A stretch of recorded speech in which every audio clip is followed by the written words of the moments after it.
আসসালামু আলাইকুম প্রিয় শিক্ষার্থী, তোমরা কেমন আছো? আমি আশা করছি তোমরা সকলে সুস্থ আছো, ভালো আছো।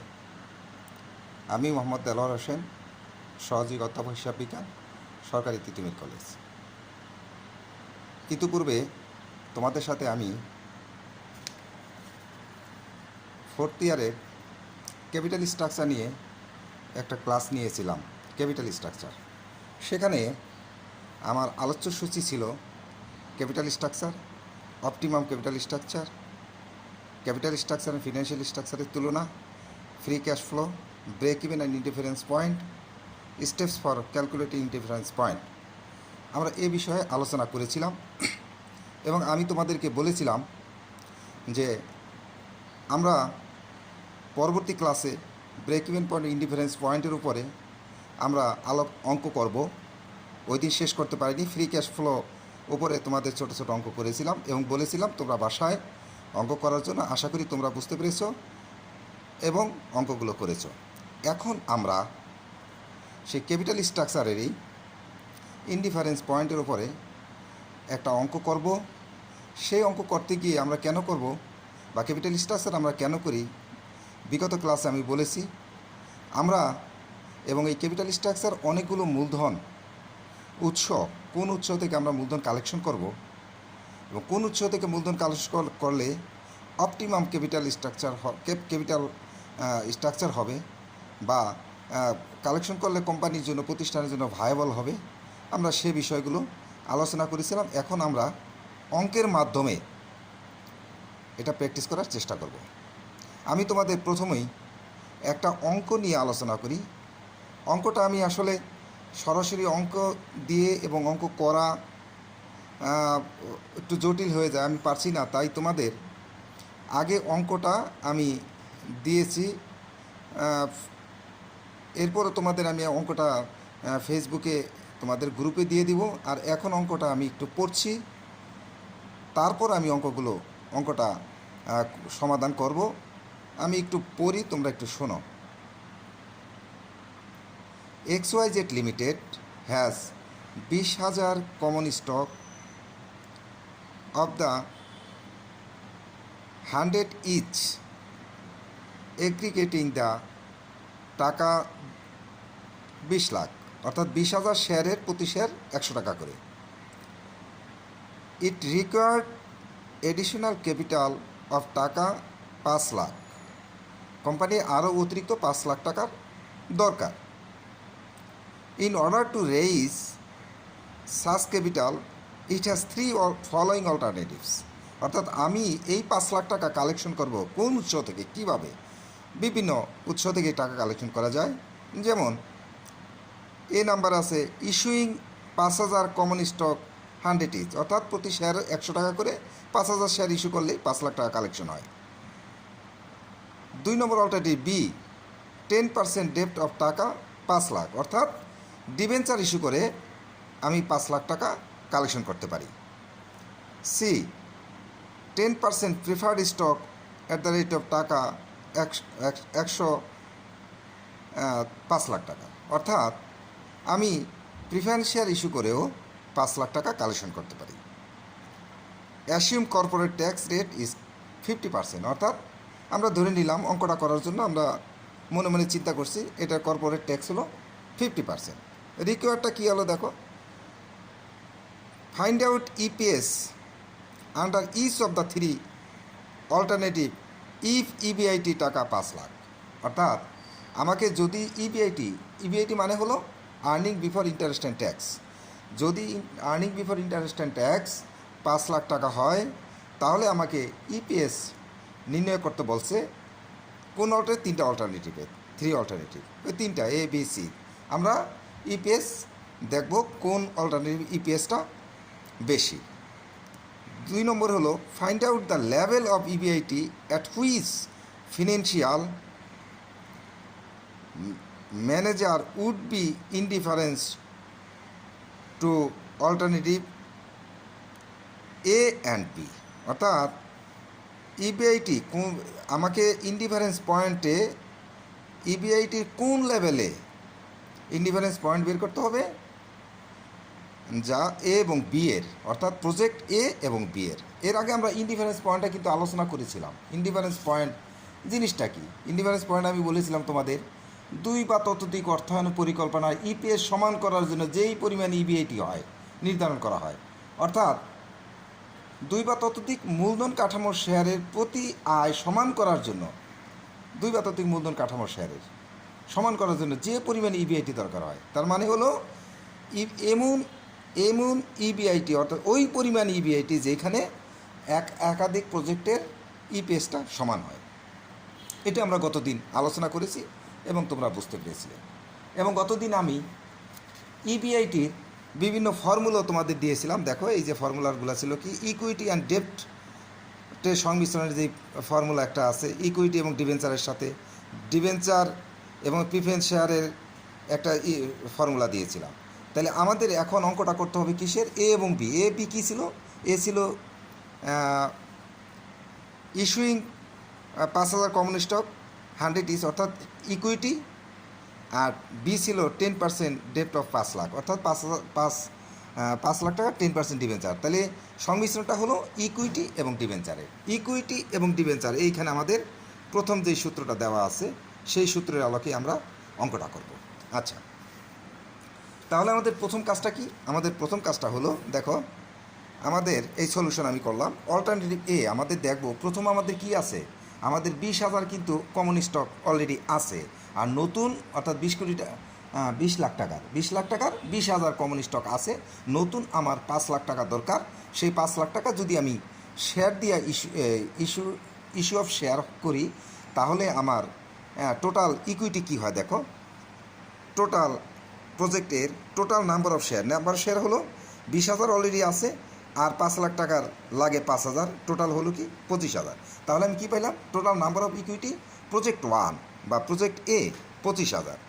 আচ্ছা, অল্টারনেটিভ 2, প্রজেক্ট 2 কী আছে? Number of share. প্রজেক্ট 2 কী আছে? সেখানে 10% ডিবেঞ্চার ইস্যু করে। তার মানে হলো দ্বিতীয় প্রজেক্টে যদি আমি এডিশনাল ক্যাপিটাল 5 লাখ কালেক্ট করি, তাহলে আমার শুধু ওই যে 20,000 শেয়ার আছে ওইটাই, আর বাকি 5 লাখ তো ডিবেঞ্চার তো পাওনাদার, সুতরাং সেটা ইকুইটি বাড়বে না, সেখানে 20,000ই হবে। আর অল্টারনেটিভ সি আছে, নাম্বার অফ শেয়ার 20,000। কেমনে? অল্টারনেটিভ সিও আমার 10% প্রিফার্ড স্টক, অর্থাৎ ইকুইটি নাই। তাহলে সেখানে আমরা প্রিফারেন্স শেয়ার ইস্যু করে 5 লাখ, তার মানে নতুন কোনো ইকুইটি বাড়ে নাই, আগের 20,000। তাহলে আমাদের কি হলো? প্রজেক্ট এতে 25,000 ইকুইটি, প্রজেক্ট বিতে 20,000 ইকুইটি, আর প্রজেক্ট সিতে 20,000 ইকুইটি। ওকে, এই আলোকে এখন আমরা অঙ্কটা করব। তাহলে আমি এইভাবে লিখতে পারি, আমরা লিখতে পারি। আরেকটা জিনিস আছে, ইন্টারেস্ট বের করা। 10% ডিবেঞ্চারে আমার ইন্টারেস্ট অফ বি প্রজেক্টের 5 লাখ টাকা 10% 50,000, আর প্রিফারেন্স শেয়ার প্রজেক্ট সির আছে ডিভিডেন্ড 10%, প্রিফারেন্স ডিভিডেন্ড, সেখানে 10%-এ আমার 5 লাখ টাকা 10%-এ 50,000 টাকা, অর্থাৎ ডিভিডেন্ড আমার প্রিফারেন্স ডিভিডেন্ড 50,000 আর ইন্টারেস্ট 50,000। এটা আমার অঙ্ক করার জন্য লাগবে। আমরা এটা লিখতে পারি table for the calculation of EPS. ওই যে table for the calculation EPS. তাহলে ইপিএসের আমার প্রজেক্টটা আমরা 3টা প্রজেক্ট মনে করতে পারি, এ বি সি। আমাদের ইবিআইটি কি আছে? আমার ইবিআইটি আছে 5 লাখ। তাহলে এ 5 লাখ, বি 5 লাখ, সি 5 লাখ, আমি 5 লাখ দেখালাম। তাহলে আমাদের ইবিআইটি থেকে প্রথম কাজ হলো বিয়োগ করা ইন্টারেস্ট। ইবিআইটি থেকে যদি ইন্টারেস্ট বিয়োগ করি, তাইলে ইবিআইটি মানিল earning before interest and tax. যদি ইন্টারেস্ট বাদ দেই তাহলে হবে আর্নিং বিফোর ট্যাক্স, ইন্টারেস্ট চলে যাবে। তাহলে আমার প্রজেক্টেতে ইন্টারেস্ট নাই, কারণ প্রজেক্টেতে আমি ইকুইটি ইস্যু করেছিলাম, ডিবেঞ্চার ইস্যু করি নাই। প্রজেক্ট বিতে আমার দেখো ইন্টারেস্ট আছে, কারণ প্রজেক্ট বিতে আমি ইকুইটি ইস্যু করি নাই 5 লাখ অতিরিক্ত টাকার, সেইখানে ডিবেঞ্চার ইস্যু করেছিলাম 5 লাখ টাকার 50,000 টাকা। প্রজেক্ট সিতে আমার ইন্টারেস্ট নাই, ওইটা ছিল প্রিফারেন্স শেয়ার। তাহলে দেখো আমার এ বি সি 3টা প্রজেক্টের ভিতরে শুধু বি প্রজেক্টে শুধু ডিবেঞ্চার ইস্যু করেছিলাম। 50,000 বাদ দিলে আমার ইবিটি, তার মানে আর্নিং বিফোর ট্যাক্স, শুধু ট্যাক্স থাকবে, ওই 5 লাখই থাকবে। বিতে থাকবে 4,50,000, 50,000 কমে গেল, আর সিতে 5 লাখ। আচ্ছা, এবার ইবিটি থেকে মানে কি আর্নিং বিফোর ট্যাক্স। এবার আমি ট্যাক্স বাদ দিব, আর্নিং বিফোর ট্যাক্স 50%, 5 লাখের 50% 2.5 লাখ, 4.5 লাখের 50% 2,25,000, 5 লাখের 50% 2,50,000। তো বাদ দিলে ইবিটি যদি আমি বাদ দিই তাহলে হবে EAT, earning after tax. Earning before tax থেকে ট্যাক্স বাদ দিলে earning after tax, earning after tax. আচ্ছা, আর্নিং আফটার ট্যাক্স 5 লাখ থেকে 2.5 লাখ বাদ দিলে 2.5 লাখ, 4,50,000 থেকে 2,25,000 বাদ দিলে 2,25,000, আর 5 লাখ থেকে 2,50,000 বাদ দিলে 2,50,000। তাহলে আমার ইএটি আসলো। এখন আমাকে এখানে কি আছে, একটা প্রিফারেন্স শেয়ার ছিল প্রজেক্ট সিতে, তাহলে সেখানে আমি বাদ দিয়ে দিই লেস প্রিফারেন্স ডিভিডেন্ড, মানে পিডি, পিডি মানে হলো প্রিফারেন্স ডিভিডেন্ড। তাহলে প্রিফারেন্স ডিভিডেন্ড কোথায় ছিল, এ বি প্রজেক্টে ছিল না, ছিল প্রজেক্টে সিতে। সেখানে আমি ওই একটু আগে বের করেছি 50,000। তো বাদ দিলে আলটিমেটলি কী আসলো, earning after interest tax and preference dividend সব বাদ দেওয়ার পরে আমার কি আসলো, প্রজেক্ট এতে 2,50,000, প্রজেক্ট বিতে 2,25,000, প্রজেক্ট সিতে 2 লাখ। আচ্ছা, এরপরে আমি কি করব, এরপরে আমার টোটাল নাম্বার অফ স্টক, অর্থাৎ টোটাল কতগুলো স্টক ছিল। প্রজেক্ট এতে আগের ছিল 20,000, নতুন 5,000 হলো 25,000। দ্বিতীয় প্রজেক্টে আমার ডিভেঞ্চার ইস্যু করছিলাম এডিশনাল ক্যাপিটালের জন্য, প্রজেক্ট সে আগের 20,000-20,000ই। সিতেও প্রিফারেন্সিয়াল ইস্যু করেছি, নতুন কোনো স্টক নাই, 20,000 আছে। তাহলে আমি কি করব, টোটাল যে আর্নিং আফটার ইন্টারেস্ট, হ্যাঁ, ট্যাক্স অ্যান্ড প্রিফারেন্স সব বাদ দেওয়ার পরে যেই আর্নিংটা হলো সেটাকে যদি টোটাল নাম্বার অফ শেয়ার দিয়ে আমি ভাগ করি প্রত্যেকে, তাহলে আমার ইপিএস বের হয়ে যায়, আর্নিং পার শেয়ার। ইপিএস মানে হলো আর্নিং পার শেয়ার। 2,50,000কে, হ্যাঁ, 2,50,000কে একটা শূন্য কম হয়েছে, 2,50,000কে যদি আমি, সরি এখানে ভুল করেছি, 2,50,000 উপরে, 2,50,000কে যদি আমি 25,000 শেয়ার দিয়ে ভাগ করি তাহলে 10 টাকা। বি প্রজেক্ট আছে 2,25,000, টোটাল নাম্বার অফ ইকুইটি হলো 20,000, ভাগ করলে 11 টাকা 25 পয়সা। আর 2 লাখ টাকা আর্নিংকে 2 লাখ টাকা, total number of equity C প্রজেক্টে আছে 20,000, ভাগ করলে হয় 10 টাকা। তাহলে দেখো ইপিএস কি আসলো, ইপিএস আসলো প্রজেক্ট এতে 10 টাকা, প্রজেক্ট বিতে আসলো 11 টাকা 25 পয়সা, প্রজেক্ট সিতে আসলো 10 টাকা। তাহলে আমরা কোন প্রজেক্ট আমাদের জন্য viable, which project should be accepted for us, কারণ যেই প্রজেক্টের আমার অল্টারনেটিভ বা প্রজেক্টে আমার ইপিএস বেশি আসবে সেই প্রজেক্টকেই আমি ভায়াবল মনে করব। তাহলে এই তিনটার মধ্যে কোনটা, 11 টাকা 25 পয়সা যেই প্রজেক্ট সেটাই আমার আর্নিং পার শেয়ার, প্রতি শেয়ারে আয় বেশি, সুতরাং ওইটাকে আমি অ্যাকসেপ্ট করব। সেই জন্য আমি বলতে পারি project B should be accepted. আমি কি তোমাদের ব্যাপারটা বুঝাতে পেরেছি? আশা করি তোমরা বুঝতে পেরেছো। তাহলে আমরা কি করব, আমরা কোন প্রজেক্ট গ্রহণ করব, অতিরিক্ত মূলধন কালেকশন ক্যাপিটাল স্ট্রাকচারে কোনভাবে করব, আমরা চেক করে দেখব কোন পদ্ধতিতে আমার ইপিএস সবচেয়ে বেশি হয়। যেই পদ্ধতিতে আমার ইপিএস সবচেয়ে বেশি হয় সেই প্রজেক্টটাকেই আমি ভায়াবল মনে করব। তাহলে আমরা এটা বের করার কায়দাটা হলো আমাদের ইবিআইটি থেকে স্টেপ বাই স্টেপ ইন্টারেস্ট বাদ দেব, ট্যাক্স বাদ দেব, প্রিফারেন্স ডিভিডেন্ড থাকলে বাদ দেব, তারপরে সব কিছু বাদ দেওয়ার পর যে টাকা আর্নিং থাকবে সেটাকে আমরা নাম্বার অফ শেয়ার দিয়ে ভাগ করব, আমাদের ইপিএস চলে আসবে। সেই ইপিএস আমরা দেখব চেক করে আসলে ইপিএসে প্রত্যেক প্রজেক্টে কোন প্রজেক্টের পরিমাণ কোনটা বেশি, সেই প্রজেক্টে আমরা ভায়াবল মনে করব। কারণ অতিরিক্ত মূলধন আমার 5 লাখ টাকা দরকার হয়, সেইখানে আমি স্টক ইস্যু করে, তারপর প্রিফারেন্স শেয়ার ইস্যু করে, ডিভেঞ্চার ইস্যু করা, এই তিনটার মধ্যে ডিভেঞ্চার ইস্যুটাই আমার জন্য সবচেয়ে বেশি ভায়াবল হলো। কারণ ডিভেঞ্চার ইস্যু করলেই আমার ইপিএসটা সবচেয়ে বেশি হয়, যে অঙ্কের মাধ্যমে যেটা আমরা দেখতে পেলাম। ওকে, আমরা প্রথম সমস্যাটা বুঝতে পারলাম। অঙ্কের প্রথম কী ছিল, find out the EPS under each of the 3 alternative if EBIT টাকা 5 লাখ। যদি 5 লাখ টাকা ইবিআইটি হয় তাহলে আমার ইপিএস কত। এবার অপশন 2টা কী আছে দেখো, find out the level of EBIT. আমার ইবিআইটির লেভেলটা বের করতে, অ্যাট হুইচ, যেখানে financial manager would be indifference to B alternative A and B. Indifference পয়েন্টটা কি, এ এবং বির ইনডিফারেন্স পয়েন্ট কোন লেভেলে, ইবিআইটির কোন লেভেল ইনডিফারেন্স পয়েন্টটা হবে, যেখানে ইপিএসগুলো দুইটা প্রজেক্টের এ এবং বির প্রজেক্ট ইপিএস সমান হবে। তাহলে আমরা সেই সূত্রেতে যাই। আমাদের সূত্র কী ছিল, আমাদের সূত্র ছিল ইফ আইপি মানে indifference point, EBIT minus interest, 1 minus TR মানে ট্যাক্স, মাইনাস পিডি মানে preference dividend by number of share, আর নাম্বার অফ এ সমান সমান হলো EBIT minus interest into 1 minus TR tax minus PD number of share. PD দিয়েছি মানে preference dividend, যদি থাকে, না থাকলে আমরা ওই পিডি না লিখলেও চলবে। আচ্ছা, তাহলে সূত্র হলো, এটা হলো আমাদের ইনডিফারেন্স পয়েন্টের সূত্র। এখন দেখো আমরা মানগুলো বের করে ফেলি। আমরা মানগুলো বের করি। দেখো কি আছে, ইবিআইটি মাইনাস ইন্টারেস্ট প্রজেক্ট এর EBIT minus EBIT minus interest, project এতে কোনো ইন্টারেস্ট ছিল না, এডিশনাল ক্যাপিটাল 5 লাখ টাকা, সেখানে আমরা ইকুইটি ইস্যু করছি, সুতরাং ডিবেঞ্চার ইস্যু না করলে ইন্টারেস্টের কোনো বালাই নাই। আর 1 মাইনাস 0.5 মানে 50% ইন্টারেস্ট ছিল 1 মাইনাস টিআর। আর প্রজেক্ট এতে আমার টোটাল ইকুইটি ছিল 25,000 ইকুয়াল টু কী হলো ইবিআইটি মাইনাস ইন্টারেস্ট। প্রজেক্ট বিতে ছিল 10% ডিবেঞ্চার, সেখানে আমার 50,000 টাকার ইন্টারেস্ট ছিল, ইবিআইটি মাইনাস 50,000 টাকা গুণন 1 মাইনাস টিআর মানে 0.5, 1 মাইনাস 0.5। আর ওইখানে আমার number of share, total number of share B প্রজেক্টে ছিল 20,000, একটু আগে আমি দেখেছি, ভাগ 20,000। আচ্ছা, এইবার আমরা এটাকে গুণ করে দিই, 1 মাইনাস 0.5 বিয়োগ করলে 0.5 হয়, সেই 0.5কে ইবিআইটি দিয়ে গুণ করলে 0.5 ইবিআইটি, নিচে আছে 25,000 সমান সমান ওইখানে আমরা ইবিআইটি 1 মাইনাস 0.5 বিয়োগ করলে 0.5 হয়, সেই 0.5কে ইবিআইটি মাইনাস 50,000 গুণ করলে কি আসে 0.5 ইবিআইটি মাইনাস 50,000কে 0.5 দিয়ে গুণ করলে 25,000 হয়, আর নিচে আসছে আমার 20,000। আচ্ছা, তাহলে আমি কি পাইলাম, 0.5 ইবিআইটি ভাগ 25,000 আর সমান সমান ওই পাশে পাইলাম 0.5 ইবিআইটি মাইনাস 25,000 ভাগ 20,000।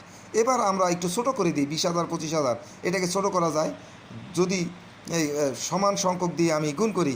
দেখো, আমি যদি 4,000 দিয়ে মাল্টিপ্লাই বাই 5,000 আর কি, 5,000 দিয়ে যদি গুণ করি মাল্টিপ্লাইড বাই 5,000 বোথ সাইড, তাহলে 25,000কে 5,000 দিয়ে গুণ করলে কী হলো, কাটাকাটি করলে 5 হয়। আর 20,000কে 25,000 যদি আমি 5,000 দিয়ে গুণ করি তাহলে এটা 4 হয়। ছোটো করলাম কারণ আমি ক্রস মাল্টিপ্লিকেশন করলে আমার ফিগারটা ছোটো হবে। এটা আমি গুণ না করেও পারতাম, কারণ 25,000কে যদি আমি পয়েন্ট ইবিআইটি গুণন 25,000 গুণ করি, ফিগারটা অনেক বড় হয়ে যায়। আবার 20,000কে যদি 0.5 ইবিআইটি গুণ করি সেটাও ফিগারটা একটু বড় হয়। এটা হলো আমাদের বুদ্ধি, অঙ্কটা ছোটো করা হিসাবের সুবিধার্থে, অঙ্কের এতে ভুল হওয়ার সম্ভাবনা কম থাকে, এই জন্য আমরা মাল্টিপ্লাই করে ফিগারটা ছোটো করেছি। তাইলে দেখো, ক্রস মাল্টিপ্লিকেশন কী করেছি, বজ্র গুণন 5-এর সাথে পয়েন্ট ইবিআইটি মাইনাস 25,000 গুণ করে দিয়েছি, তাহলে 5-এর সাথে 0.5 গুণ করলে 2.5 হয় ইবিআইটি, আর 25,000-এর 5 দিয়ে গুণ করলে 1,25,000 হয়। আর এদিকে ক্রস মাল্টিপ্লিকেশন হলো 0.5 গুণন 4 হয় 2 ইবিআইটি। আশা করি বুঝতে পেরেছ। এবার আমি সমীকরণের সুবিধার্থে 1,25,000-কে ডান পাশে নিয়েছি, সমাধানের ডান পাশে মাইনাস প্লাস হয়ে গেছে, আর 2 ইবিআইটি প্লাস আছে, এদিকে নিয়ে আসছি মাইনাস হয়ে গেছে। তাহলে 0.25 ইবিআইটি মাইনাস 2 ইবিআইটি সমান সমান 1,25,000। এটাকে বিয়োগ করলে আসলো 0.5 ইবিআইটি সমান সমান 1,25,000।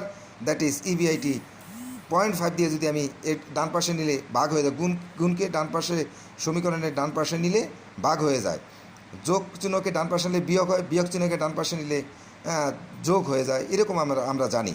তাহলে 1,25,000-কে 0.5 দিয়ে যদি আমি ভাগ করি তাহলে 2,50,000 হয়, অর্থাৎ আমার ইবিআইটি হলো 2,50,000। তাহলে 2,50,000 হলো এমন ফিগার, যেই ফিগারে আমাদের প্রজেক্ট এ এবং বি এর ইপিএস সমান হবে। তোমরা প্র্যাকটিস চেষ্টা করে দেখতে পারো। একটু আগে যে ইপিএস আমি বের করলাম, ইবিআইটি থেকে ইন্টারেস্ট বাদ দিবা, তারপর ট্যাক্স বাদ দিবা, যদি প্রিফারেন্স ডিভিডেন্ড ডিভিডেন্ড বাদ দিবা, তাহলে টোটাল নাম্বার অফ শেয়ার দিয়ে ভাগ করবা, দেখবা এ প্রজেক্ট এবং বি প্রজেক্টের ইপিএস সমান হয়ে যাবে। এটা তোমাদের হোমওয়ার্ক রইল, নিজের কাজ, তোমরা এটা প্রমাণ করে দেখবা। আশা করি তোমরা কিছুটা হলেও বুঝতে পেরেছো প্রিয় শিক্ষার্থীরা। আমি অঙ্কটা করে তোমাদের বোঝানোর চেষ্টা করলাম। প্রযুক্তিগত ঝামেলার কারণে অঙ্ক করে এবং ভিডিওটা করা আমার জন্য জটিল বা কষ্টসাধ্য বিধায় আমি আগে অঙ্কটা করেছি, প্রশ্নটা তোমাদের দিয়েছি এবং সেটা বোঝানোর চেষ্টা করেছি। আশা করি তোমরা বুঝতে পেরেছ। এই আমার এখন আহ্বান থাকবে যে তোমাদের বইতে অনেক অঙ্ক আছে, তোমরা যদি এরকম অঙ্ক আরও 2-3টা করো তাহলে ইনডিফারেন্স পয়েন্ট, ইবিআইটি কোন লেভেলে ইনডিফারেন্স পয়েন্টটা সেটা তোমরা বের করতে পারবা, ইপিএস বের করতে পারবা, এবং কোন প্রজেক্টকে তোমরা বেশি ভায়াবল তোমাদের জন্য তোমরা অ্যাকসেপ্ট করবা বা তোমরা গ্রহণ করবা, বা কোন প্রজেক্টকে তোমাদের জন্য ভায়াবল মনে করবা, যেটা তোমাদের জন্য ভালো হবে তোমরা মনে করবা, সেই প্রজেক্ট তোমরা অ্যাকসেপ্ট করতে পারবা, তোমরা ফাইন্ড আউট করে দেখতে পারবা, চেষ্টা করে চেক করে দেখতে পারবা। কারণ একটু আগে আমি বলেছি, যখন আমরা দেখব যেখানে আমার ইপিএস কম বেশি, আমরা সেই প্রজেক্টকেই ভায়াবল মনে করব কারণ একটা কাজ করতে গেলে বিভিন্ন উৎস থেকে ক্যাপিটাল স্ট্রাকচার, ক্যাপিটালটা আমরা বিভিন্ন উৎস থেকে এর আগে আমরা আলোচনায় করেছিলাম যে বিভিন্ন উৎস থেকে আমরা মূলধন সংগ্রহ করতে পারি। তাহলে কীভাবে মূলধন সংগ্রহ করলে কোম্পানির জন্য সবচেয়ে ভালো হবে সেটাই আমরা দেখব। এই আলোকে আমরা অঙ্ক করে দেখলাম যে কোন প্রজেক্ট কীভাবে আমরা যদি ক্যাপিটাল মূলধন কালেকশন করি তাহলে আমাদের কোম্পানির কী অবস্থা এটা আমরা বের করতে পারলাম। আশা করি তোমরা কিছুটা হলেও বুঝতে পেরেছো। আজকে তোমাদের সাথে আমার এ পর্যন্তই ক্লাস। তোমরা ভালো থাকো। আগামী দিন তোমাদের সাথে আবার এই ক্যাপিটাল স্ট্রাকচারে কিছু প্রকারভেদ আছে, অঙ্ক করার পদ্ধতি আছে, কিছু পদ্ধতি, সেই পদ্ধতি সম্পর্কে আলোচনা করব। আজকে এ পর্যন্ত ভালো থাকো। Thank you.